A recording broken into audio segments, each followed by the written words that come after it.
Hello students, মাধ্যমিক study point চ্যানেলে সকলকে স্বাগত জানাই। আজকে আমরা রায়-মার্টিনের প্রশ্নবিচিত্রার ম্যাথামেটিক্সের একটি পেপার সলভ করব। তো চলুন ভিডিওটি শুরু করা যাক।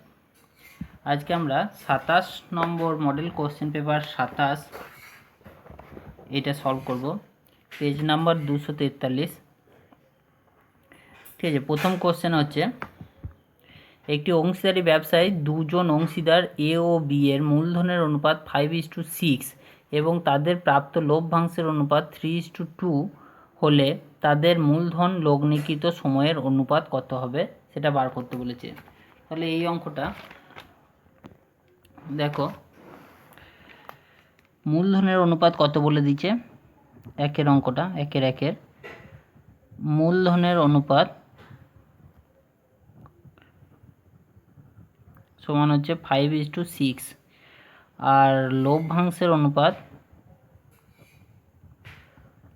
হচ্ছে 3:2 দিয়ে বলেছে সময়ের অনুপাত কত। সময়ের অনুপাত এটা খুব শর্টে করতে হলে মূলধনের অনুপাতকে লভ্যাংশের অনুপাত দিয়ে ভাগ করে দিলেই হয়ে যাবে, বা যদি বড় করে করতে চাও ভাগ করে দিলেই জাস্ট হয়ে যেত, বা যদি বড় করে করতে চাও তাহলে সময়ের অনুপাত আমি ধরে নিলাম A/B এরকম ধরে নিলাম। এবার এই মূলধনের সঙ্গে এইটা গুণ করতে হবে সময়টা, তবে লভ্যাংশ অনুপাত বেরোবে। তাহলে আমি শর্টকাটই করছি, 5A/6 × B সমান হচ্ছে 3/2। সেখান থেকে যদি A/B বার করি, A/B সমান হয়ে যাবে, এদের 6টা এদিকে গুণ হয়ে গেলে 18 আর 5টা এদিকে গুণ হয়ে গেলে 10, 18/10। এবার কাটাকাটি করলে 2 9 18, 2 5 10। তাহলে এখান থেকে A/B বেরিয়ে যাচ্ছে 9/5। তাহলে A অনুপাত B সমান 9:5। তো এটা অপশন বি রাইট অ্যান্সার এখানে। তারপরের কোশ্চেন দিয়েছে, বার্ষিক 8% সুদের হারে 8 বছরের সুদের পরিমাণ আসলের 1/9 হলে আর এর মান কত হবে।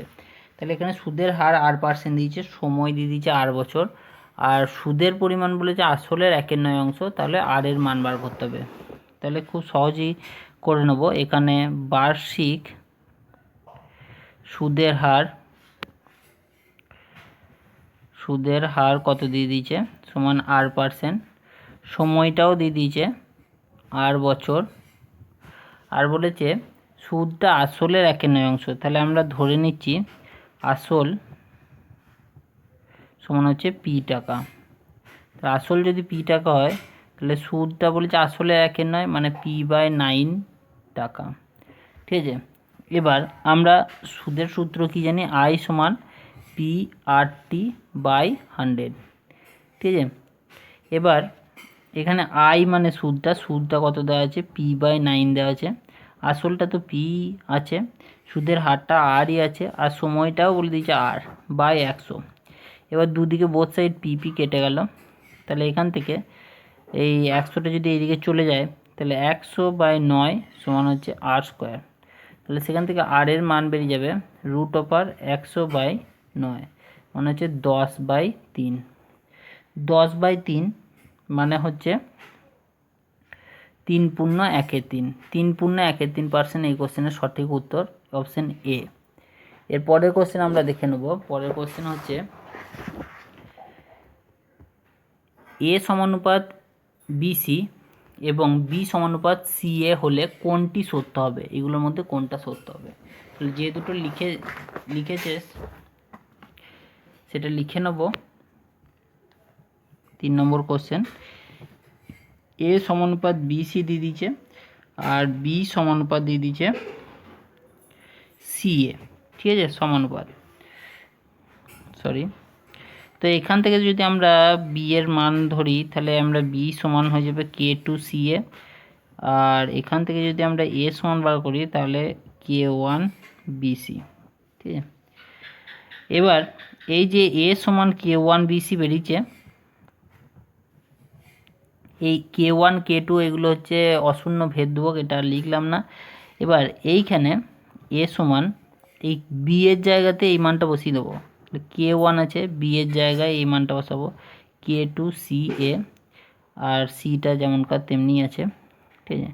তাহলে আমরা কী পেলাম, এ সমান পেয়ে গেলাম K1 K2 A C square, দুদিকে এ যদি কেটে যায় তাহলে সি স্কোয়ার সমান হয়ে যাবে 1/, এই K1 K2 তলায় চলে আসবে 1/K1 K2, তাহলে সি সমান হয়ে যাবে √1/K1 K2। এবার এই 1/K1 K2টাকে যদি আমরা ধ্রুবক, এটা কে ধরি, মানে শুধু কে, এটা তো গোটাটাই কনস্ট্যান্ট, তাহলে এটাকে যদি কে ধরি তাহলে সি সমান হয়ে যাচ্ছে কে ইন্টু 1, আমরা লিখলাম কিছু নাই বলে 1 লিখলাম, তাহলে এখান থেকে সি সমানুপাতিক 1 বেরিয়ে যাচ্ছে, ঠিক আছে, সি সমানুপাত 1, অর্থাৎ অপশান বি রাইট অ্যান্সার। এর পরের কোশ্চেন দিয়েছে, বলেছে এবিসিডি একটি বৃত্তস্থ ট্রাপিজিয়ামের এবি সমান্তরাল ডিসি এবং বিসি বৃত্তের ব্যাস, এবিসিডি বৃত্তস্থ ট্রাপিজিয়ামের এবি সমান্তরাল ডিসি এবং এবি বৃত্তের ব্যাস, যদি অ্যাঙ্গেল এবিসি সমান 70 ডিগ্রি হয় তবে অ্যাঙ্গেল বিডিসি এর মান কত হবে বার করতে হবে। তাহলে এটা করে নেব। প্রথমে আমরা একটা বৃত্ত আঁকি, যার এবি ব্যাস দিলাম। এবার একটা এবিসিডি বৃত্তস্থ ট্রাপিজিয়াম আঁকতে বলেছে, যার এখানে ডিসিটা আছে, ঠিক আছে, সিডি, এটা হয়ে গেল ট্রাপিজিয়াম, ঠিক আছে, এটা বৃত্তের কেন্দ্র ও। এখানে এবিসিডি বৃত্তস্থ ট্রাপিজিয়াম, এবির সঙ্গে ডিসিটা হচ্ছে সমান্তরাল, এই বাহুটার সঙ্গে এই বাহুটা সমান্তরাল। আবার বলেছে অ্যাঙ্গেল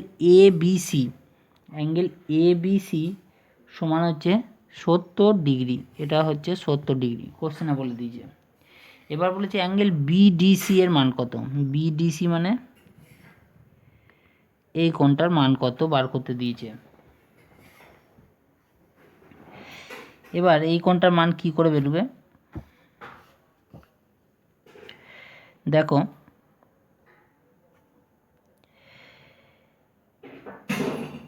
এই যে কোণটা, এই কোণটা, আর এবার এইটা হচ্ছে 70 ডিগ্রি, তাহলে অ্যাঙ্গেল লিখে নিচ্ছে এখানে, অ্যাঙ্গেল এবিসি সমান হচ্ছে 70 ডিগ্রি। এবার এইখানে যেহেতু অ্যাঙ্গেল এবিসি মানে এই বি কোণটা আর ডি কোণটা পুরোটা একে অপরের বিপরীত কোণ, আর আমরা জানি যে বৃত্তস্থ চতুর্ভুজের বিপরীত কোণগুলো সম্পূরক হয়, তাহলে এই কোণটা আর এই কোণটা যোগ করে 180 হওয়ার কথা, তাহলে angle ABC plus angle ADC সমান 180 ডিগ্রি হবে। এবার এবিসির মানটা বসিয়ে দেবো, এবিসির মান হচ্ছে 70 ডিগ্রি প্লাস অ্যাঙ্গেল এডিসি সমান হচ্ছে 180 ডিগ্রি, তাহলে অ্যাঙ্গেল এডিসি সমান হয়ে যাবে 180 - 70, 180 থেকে 70 বাদ গেলে 110 ডিগ্রি, 110 ডিগ্রি বেরিয়ে গেল, এই গোটা কোণটা হচ্ছে 110 ডিগ্রি। এবার আবার angle ADC ADB, angle ADB কোণটা কত, অ্যাঙ্গেল এডিবি কোণটা হবে 90 ডিগ্রি, কারণ কি এটা হচ্ছে এ বিটা ব্যাস, এটা হচ্ছে অর্ধবৃত্তস্থ কোণ, তাহলে অর্ধবৃত্তস্থ কোণ, ঠিক আছে। দেখো এটা গোটাটা 110 আর এইখান থেকে এটা হচ্ছে 90, তাহলে এইটুকু যেটা বার করতে দিয়েছে বিডিসি, এটা কত হবে, অতএব অ্যাঙ্গেল বিডিসি সমান হবে এডিসি থেকে এডিবি বাদ, angle ADC minus angle ADB, মানে 110 ডিগ্রি মাইনাস 90 ডিগ্রি, তাহলে হবে 20 ডিগ্রি। এই কোশ্চেনের সঠিক উত্তর অপশান এ। এর পরের কোশ্চেন দেখব। এর পরের কোশ্চেন বলছে ও কেন্দ্রীয় বৃত্তের এবি একটি ব্যাস, সি বৃত্তের পরিধির উপর অবস্থিত একটি বিন্দু, অ্যাঙ্গেল এবিসি সমান 30 ডিগ্রি হলে অ্যাঙ্গেল ও সি এর পরিমাপ কত হবে বার করতে হবে। তাহলে ও কেন্দ্রীয় বৃত্তে এঁকে নিচ্ছি, আমরা এই সাইডটাই করে নিচ্ছি,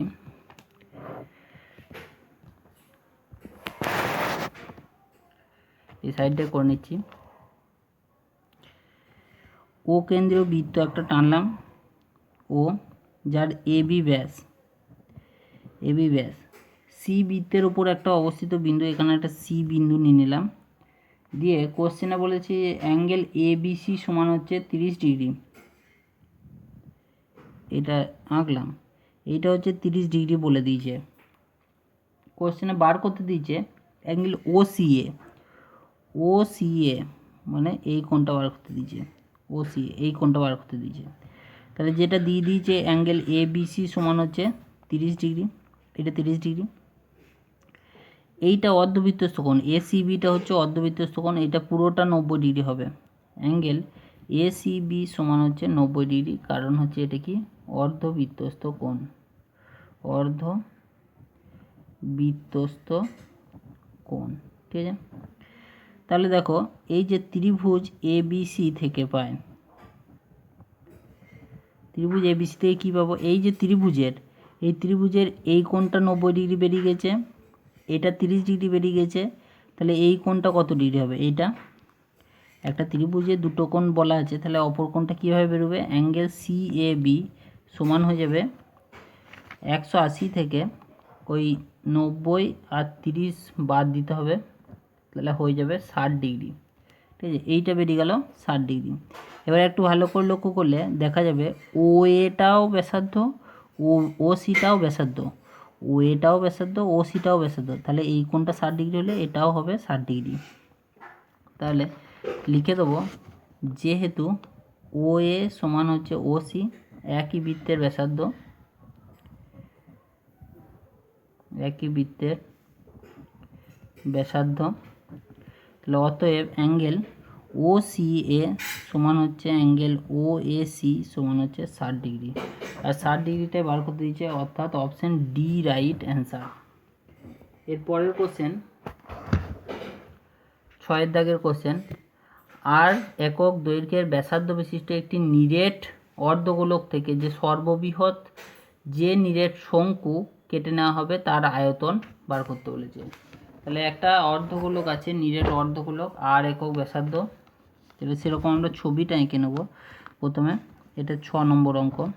তাহলে একটা অর্ধগোলক আছে এরকম, ঠিক আছে, এরকম অর্ধগোলক আছে, এই অর্ধগোলক থেকে একটা শঙ্কু কেটে নেওয়া হয়েছে সর্ববৃহৎ, তাহলে এরকম শঙ্কু কাটা হবে, এর ব্যাসার্ধ বলে দিচ্ছে আর। তাহলে শঙ্কুর ক্ষেত্রে শঙ্কুর যে ব্যাসার্ধটা সেটাও আর হবে, ভূমির ব্যাসার্ধটা, আর শঙ্কুর উচ্চতাটা সেটাও আর হবে। তাহলে এখানে বার করতে দিচ্ছি শঙ্কুর আয়তন, তাহলে শঙ্কুর আয়তনের সূত্র হচ্ছে 1/3 পাই আর স্কোয়ার এইচ, কিন্তু এখানে 1/3 পাই আর স্কোয়ার তো আর স্কোয়ারই থাকবে, কিন্তু এইচের মান হচ্ছে এখানে আর, তাই তো আর, তাহলে হয়ে যাবে 1/3 পাই আর কিউব ঘন একক। তাহলে অপশান ডি রাইট অ্যান্সার, এখানেও ডি রাইট অ্যান্সার। এর পরের কোশ্চেন দিয়েছে, বলেছে কোনো মূলধন x বছরে 1.5 গুণ হলে বার্ষিক সরল সুদের হার কত হবে। তাহলে x বছরে বলেছে 1.5 গুণ হবে, তাহলে বার্ষিক সরল সুদের হার, তাহলে সময় এখানে দিয়ে দিয়েছে x বছর, ধরে নিচ্ছি মূলধন মানে আসলটা ধরে নিচ্ছি p টাকা, ঠিক আছে। সুদ আসল কত হবে, সুদ আসল বলেছে 1.5 গুণ হবে, মানে 1/2 গুণ হয়ে যাবে আসলের, 1/2 p টাকা হয়ে যাবে, মানে 3/2 p টাকা হয়ে যাবে। তাহলে এখান থেকে সুদ কত বেরোবে, এই 3/2 p থেকে আসলটা বাদ দিতে হবে p, তাহলে এটা হয়ে যাবে 1/2 p টাকা, 1/2 p টাকা হচ্ছে সুদ। এবার বার করতে বলেছে সুদের হার, তাহলে সুদের হারের সূত্র কি, অতএব সুদের হার আর এর সূত্র হচ্ছে i × 100 বাই হচ্ছে পিটি। আই এর মান এখানে হচ্ছে 1/2 × p × 100 বাই পিটি, পি এর মান তো এখানে p, আর টি এর মান এখানে x, মানে x বছর, px, পি কেটে গেল 100, আর এটা কাটলে 50 হয়, তাহলে 50/x%, 50/x% হচ্ছে এই কোশ্চেনের সঠিক উত্তর, ঠিক আছে। এরপরের কোশ্চেন বলেছে কোনো ত্রিভুজের ক্ষেত্রফল ত্রিভুজটির ভূমি ও উচ্চতার সঙ্গে ড্যাশ ভেদে আছে। তাহলে দেখো এখানে ভূমি আর উচ্চতার সঙ্গে কি ভেদে থাকবে, দেখো এখানে আমরা জানি ত্রিভুজের ক্ষেত্রফলের সূত্র হচ্ছে ক্ষেত্রফল সমান হচ্ছে 1/2 × ভূমি ইন্টু উচ্চতা। এর যদি ধ্রুবক ধরি তাহলে ক্ষেত্রফল সমানুপাতিক ভূমি ইন্টু উচ্চতা। তাহলে ভূমি আর উচ্চতার সঙ্গে যৌগিক ভেদে আছে ক্ষেত্রফলটা, তাহলে উত্তর হবে যৌগিক ভেদে আছে। এর পরের কোশ্চেন দিয়েছে, যদি a অনুপাত b সমান 2:3 হলে a plus B by a minus B এর মান কত হবে বার করতে দিয়েছে। তাহলে এটা করে নেবো। কীভাবে করবো? খুব সোজা। এটা 3-এর দাগের কোশ্চেন। a অনুপাত b সমান 2:3 এটা দিয়ে দিয়েছে। এবার এখান থেকে a বাই বি সমান 2/3 হবে। এবার যোগ ভাগ প্রক্রিয়া করব। যোগ ভাগ প্রক্রিয়া মানে একবার যোগ ওপরটার সঙ্গে নিচেটা, একবার ওপরটা থেকে নিচেটা বিয়োগ, সমান হচ্ছে 2 + 3 বাই হচ্ছে 2 - 3। এইটা বাঁ দিকটা যেমনকার তেমনি থাকবে, এইটারই মান বার করতে দিয়েছে। আর ডান দিকটা ক্যালকুলেশন করলে 5 আর নিচে হচ্ছে -1, তাহলে -5 হচ্ছে এই কোশ্চেনের সঠিক উত্তর, -5। ঠিক আছে। এর পরের কোশ্চেন দিয়েছে, বলেছে আর ব্যাসার্ধ বিশিষ্ট দুটি সমান বৃত্ত একটি অপরটির কেন্দ্রগামী, তাহলে বৃত্ত দুটির সাধারণ জ্যায়ের দৈর্ঘ্য কত হবে বার করতে বলেছে। তাহলে দুটো বৃত্ত আছে, 4-এর দাগের কোশ্চেন। দুটো বৃত্ত আছে, এই একটা বৃত্ত আর একটা বৃত্ত আছে যার ব্যাসার্ধ আরই হবে, সেটা এর কেন্দ্র দিয়ে গিয়েছে। ঠিক আছে, হলো না ঠিকঠাক। দুটো সমান বৃত্ত, এর কেন্দ্র দিয়ে এ গিয়েছে, এর কেন্দ্র দিয়ে এ গিয়েছে। ঠিক আছে, দুটোই সমান সমান হবে বৃত্ত দিয়ে। স্কেল কম্পাসের সাহায্যে আঁকলে ঠিক হতো। তো এদের মধ্যে দূরত্ব নিশ্চয়ই আরই হবে। ঠিক আছে, এদের সাধারণ জ্যা হচ্ছে এইটা দৈর্ঘ্য বার করতে বলেছে। তাহলে এটা একটু বড় করে ছবিটা আঁকি, না হলে বোঝা যাচ্ছে না ভালো করে।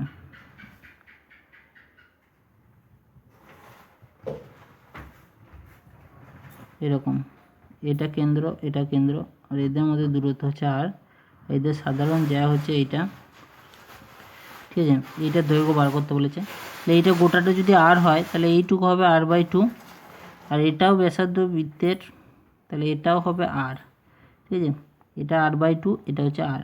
তাহলে এইটুকু কত হবে, এটা নাম দিতি OABCD। এবার OA-টা কত হবে, তাহলে OA-টা হবে অতিভুজ স্কোয়ার মাইনাস ভূমি স্কোয়ার মানে r² মাইনাস r/2 এর স্কোয়ার। তাহলে এটা হয়ে যাবে r² মাইনাস r²/4, তাহলে হয়ে যাবে 3r²/4 রুটের ভেতরে। কারণ এটা যদি ক্যালকুলেশন করি তাহলে √3r/2 হচ্ছে। ঠিক আছে, ও এর মান, তাহলে ও এর মান যদি এইটা হয় তাহলে ও বি এর মান কত হবে, অতএব ও বি সমান হয়ে যাবে এর ডবল, তাহলে √3r/2 × 2 মানে হচ্ছে 2 কেটে গেলে √3r হচ্ছে জ্যায়ের দৈর্ঘ্য, √3r। ঠিক আছে, এর পরের কোশ্চেন হচ্ছে, ত্রিভুজ ABC এর এ কোণ সমকোণ AB লম্ব BC হলে ত্রিভুজ ABC ও ত্রিভুজ ACB এর ক্ষেত্রফলের অনুপাত BC² অনুপাত কত হবে। তাহলে এখানে ছবিটা এঁকে নিচ্ছি। একটা ত্রিভুজ আঁকতে হবে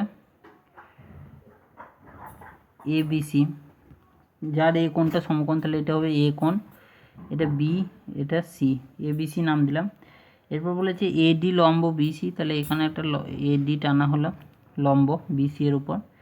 ত্রিভুজ ABC মানে কোন ত্রিভুজটা, গোটা ত্রিভুজের ক্ষেত্রফল, ত্রিভুজ ABC গোটা ত্রিভুজের ক্ষেত্রফল বাই হচ্ছে ত্রিভুজ ACD মানে এই ত্রিভুজটা, তাহলে ত্রিভুজ ACD ত্রিভুজের ক্ষেত্রফল। তাহলে বড় ত্রিভুজটার ক্ষেত্রফল হচ্ছে BC²। আমরা জানি ক্ষেত্রফলের অনুপাত অনুরূপ বাহুর অনুপাতের সঙ্গে সমান দুটো সদৃশ্য ত্রিভুজের ক্ষেত্রে। তাহলে যেহেতু এই বড় ত্রিভুজের অতিভুজ হচ্ছে BC² হয়েছে, আর এই যে ছোট ত্রিভুজটা এর অতিভুজ হচ্ছে AC, তাহলে AC² হবে। তাহলে অতএব ত্রিভুজ ABC অনুপাত ত্রিভুজ ACD এদের ক্ষেত্রফলের অনুপাত হয়ে যাবে BC² অনুপাত AC²। ঠিক আছে, এর পরের কোশ্চেন দিয়েছে, বলেছে একটি লম্ববৃত্তাকার শঙ্কুর অর্ধ শীর্ষকোণ 30 ডিগ্রি হলে উচ্চতা এবং তির্যক উচ্চতার অনুপাত কত হবে বার করতে বলেছে। তাহলে এই পাশে করে নিচ্ছি। একটা শঙ্কু দিয়েছে, এরকম শঙ্কু, যার অর্ধ শীর্ষকোণ 30 ডিগ্রি। তার মানে এই যে অর্ধ শীর্ষকোণ, এটা হচ্ছে 30 ডিগ্রি। তো বলেছে উচ্চতা আর তির্যক উচ্চতার অনুপাত বার করতে বলেছে।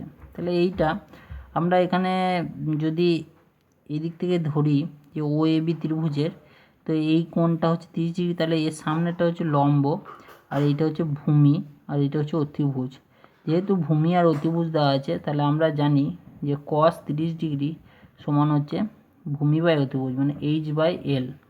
cos 30 ডিগ্রির মান হচ্ছে √3/2, তাহলে √3/2 সমান হচ্ছে h/l। তাহলে আমাদেরকে বার করতে হবে h/l। h/l কত হবে? √3/2। √3/2 এই কোশ্চেনের সঠিক উত্তর। এরপরের কোশ্চেন বলেছে সুদের পর্ব 6 মাসের পরিবর্তে 1 বছর হলে চক্রবৃদ্ধি সুদের পরিমাণ বৃদ্ধি পায়। এটা ভুল কথা বলেছে, কারণ সুদের পর্ব যত বেশি হবে চক্রবৃদ্ধি সুদের পরিমাণ তত বেশি হবে, কিন্তু এখানে 1 বছর 6 মাসের পরিবর্তে 1 বছর করে দিয়েছে, তাহলে চক্রবৃদ্ধি সুদের পরিমাণ হ্রাস পাবে, এটা হবে মিথ্যা প্রথমটা। তারপরে কোশ্চেন বলেছে লভ্যাংশ স্থির থাকলে মূলধনের সঙ্গে সময়ের সমানুপাতি সম্পর্ক। না, এখানে লভ্যাংশ স্থির থাকলে মূলধন আর সময় পরস্পর ব্যস্ত সম্পর্ক হয়, সমানুপাতিক সম্পর্ক হবে না, এটাও হবে মিথ্যা। তারপরে কোশ্চেনটা দিয়েছে a+b সমান √ab সমান a+b অনুপাত √ab সমান হচ্ছে 2:1 হলে a অনুপাত b অনুপাতটি একটি সাম্যানুপাত। এটা করে দেখাতে হবে, তাহলে এটা করে নেব, এইখানটাতেই করে নিচ্ছি। a+b অনুপাত √ab সমান হচ্ছে 2:1 দিয়েছে, এখানটার দাগ টেনে নিয়ে আগে। ঠিক আছে, এটা কত নম্বর কোশ্চেন? 3 নম্বর কোশ্চেন।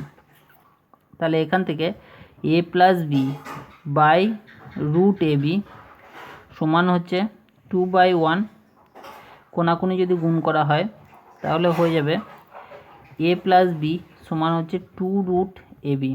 ঠিক আছে, দুধারেই যদি হোল স্কোয়ার করা হয় তাহলে s এটা হয়ে যাবে,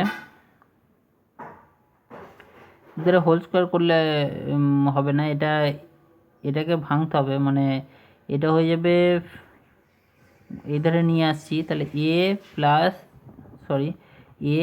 আর এই 2√ab-টাকে এই ধারে নিয়ে আসছি, তাহলে -2√ab আর প্লাস বিটাকে এখানে লিখছি সমান 0।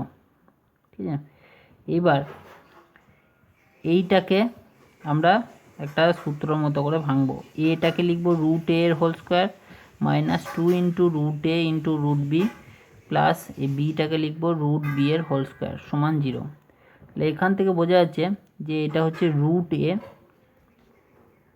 মাইনাস √b এর হোল স্কোয়ারের সূত্র সমান 0। তাহলে সেখান থেকে পাওয়া যাচ্ছে √a মাইনাস √b সমান হচ্ছে 0। তাহলে সেখান থেকে পাওয়া যাচ্ছে যে √a সমান হচ্ছে √b। √a সমান যদি √b হয় তাহলে হয়ে যাবে a সমান b। a সমান b যদি হয় তাহলে এইখানটায় করে নিচ্ছি, তাহলে a অনুপাত b কত হবে? a জায়গায় b বসিয়ে দেবো, b অনুপাত b সমান হচ্ছে 1:1, মানে সাম্যানুপাত প্রকাশ করবে। এটা ঠিকই বলেছে। এর পরের কোশ্চেন বলেছে যে x²/9 = 1 এবং x² = 9x সমীকরণ দুটি অভিন্ন। সমীকরণ দুটো একই বলছে, কিন্তু সমীকরণ দুটো একই নয়, 20 বার করলেই বোঝা যাবে, বার করে নেব। প্রথম সমীকরণটা দিয়েছে x²/9 = 1, তাহলে সেখান থেকে x² = 9, তাহলে x সমান হয়ে যাবে +-√9, মানে x সমান হয়ে যাবে +-3, মানে একটা 3 আর একটা -3 অ্যান্সার হচ্ছে। আর দ্বিতীয়টা বলেছে x² সমান 9x, এখান থেকে যদি করি x² -9x সমান 0, এখান থেকে যদি x কমন নিই, x কমন নিলে x - 9 = 0, তাহলে এখান থেকে x সমান 0 একটা রুট আর x সমান 9, এখানে দুটো বেজ বেরোচ্ছে +-3, মানে একটা +3 একটা -3, এখানে বেরোচ্ছে 0 আর 9, তাহলে সমীকরণ দুটো হচ্ছে আলাদা, তাহলে এটা হয়ে যাবে মিথ্যা। ঠিক আছে, এর পরের কোশ্চেন দিয়েছে যে 10 সেমি দৈর্ঘ্যের ব্যাস বিশিষ্ট একটি বৃত্তের কেন্দ্রে এত সেমি দৈর্ঘ্যের সমকোণ উৎপন্ন করলে তার সমকোণ উৎপন্ন করে এটা দেখাতে বলেছে। 10 সেমি ব্যাস বিশিষ্ট একটি 10 সেমি ব্যাস বিশিষ্ট একটি বৃত্তের কেন্দ্রে এত সেমি দৈর্ঘ্যের যা সমকোণ উৎপন্ন করে সেটা দেখাতে হবে। ঠিক আছে, তাহলে এইখানটায় করে নিচ্ছি, এইখানটা করে নিচ্ছি, একটা ছবি আঁকছি প্রথমে, না হলে হবে না। তো এখানে একটা জ্যা টানলাম, জ্যাটা বলছে কেন্দ্রে কত ডিগ্রি কোণ উৎপন্ন করবে সেটা বার করতে হবে। তাহলে 10 সেমি বলেছে, এটাও 10 সেমি, সরি এখানে 10 সেমি নয়, ব্যাস 10 সেমি বলেছে, ব্যাস বলেছে 10 সেমি। তাহলে ব্যাসার্ধ কত হবে, 10/2 মানে হচ্ছে 5 সেমি। তাহলে এটাও 5 সেমি হবে, এটাও 5 সেমি হবে। এবার যদি লম্ব স্কয়ার মানে এটা যদি সমকোণ হয় তাহলে এইটা স্কয়ার প্লাস এইটা স্কয়ার মানে লম্ব স্কয়ার প্লাস ভূমি স্কয়ার সমান অতিভুজ স্কয়ার হবে। ঠিক আছে, তাহলে আমরা বার করে নেবো অতিভুজটা বার করে নেবো। তাহলে এখানে অতিভুজটা কত হবে, এটা যদি নাম দিয়ে দিই ও এ বি, তাহলে এই এ বিটা বার করতে হবে। তাহলে এ বি সমান কী হয়ে যাবে, √ওভার ও এ স্কোয়ার প্লাস ও বি স্কোয়ার। তাহলে ও এ স্কোয়ার মানে কত, 5 স্কোয়ার প্লাস ও বি স্কোয়ার মানেও 5 স্কোয়ার, মানে 25 প্লাস 25, তাহলে √50। 50কে যদি ভাঙি তাহলে হবে 5√2 সেমি। তাহলে দেখা যাচ্ছে 5√2 সেমি হচ্ছে, তাহলে এইটা হয়ে যাবে 70, যেটার দৈর্ঘ্য 5√2 সেমি হচ্ছে। এরপরের কোশ্চেন এবং এই ভিডিওর শেষ প্রশ্ন বলেছে একটি লম্ববৃত্তাকার চোঙের ভূমির ক্ষেত্রফল ও আয়তনের সংখ্যামান সমান হলে উচ্চতার সংখ্যামান 1 হবে। তাহলে এখানে চোঙের ভূমির ক্ষেত্রফল আর আয়তন সমান করে দেবো। আমরা ব্যাসার্ধ আর উচ্চতা আর এইচ এসব ধরছি না, শর্টে করছি। ঠিক আছে, ব্যাসার্ধ আর উচ্চতা আর এবং এইচ যদি ধরি তাহলে ভূমির ক্ষেত্রফল হবে πr², চোঙের, আর আয়তন হবে πr²h।